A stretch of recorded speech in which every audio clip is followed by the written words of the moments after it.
Hello, a very good evening. It's 3 minutes past 6 on LBC. It's Iain Dale with you until 10. Yesterday at 6, I asked the question, have we all misjudged Liz Truss?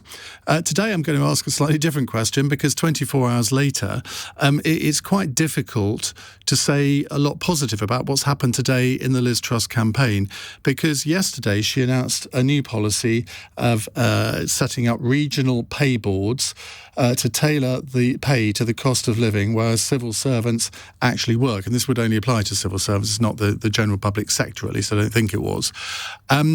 Now, today, she's done a spectacular U-turn on this. Now, we all know that Liz Truss loves to model herself on Margaret Thatcher. I wonder what Margaret Thatcher would have made of this. To those waiting with bated breath for that favourite media catchphrase, the U-turn, I have only one thing to say. U-turn if you want to.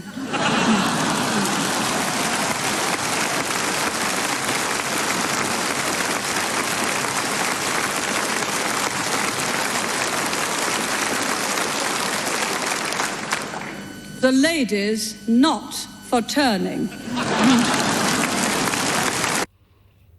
Well, you can either look at this as saying, well, Liz Truss recognised the political reality of the situation and realised that the policy that she had announced yesterday was going down like a cup of cold sick, or she genuinely believed that a mistake had been made. Now, politicians very rarely get any credit when they do U-turns, and I doubt whether she's going to get any from anybody in the Conservative Party today. The Sunak campaign obviously are rather gleeful about this. They think their candidate did really well in the hustings debate. They think they're on the way back.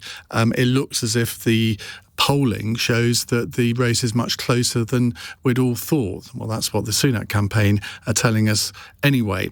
So I'm wondering, if you actually look at the detail of this policy, where she says, well, look, the cost of living outside London is less than the cost of living in London in the southeast. So therefore, if we're using public sector, if we're using taxpayers' money properly, then why wouldn't we look at changing the way that people are paid in the rest of the country? Now, the accusation is this is the antithesis of levelling up. The whole point of levelling up is that you bring people up to the levels of London and the southeast. And this goes totally against that. If you want to send a signal that you're abandoning levelling up completely, well, what better way to do it?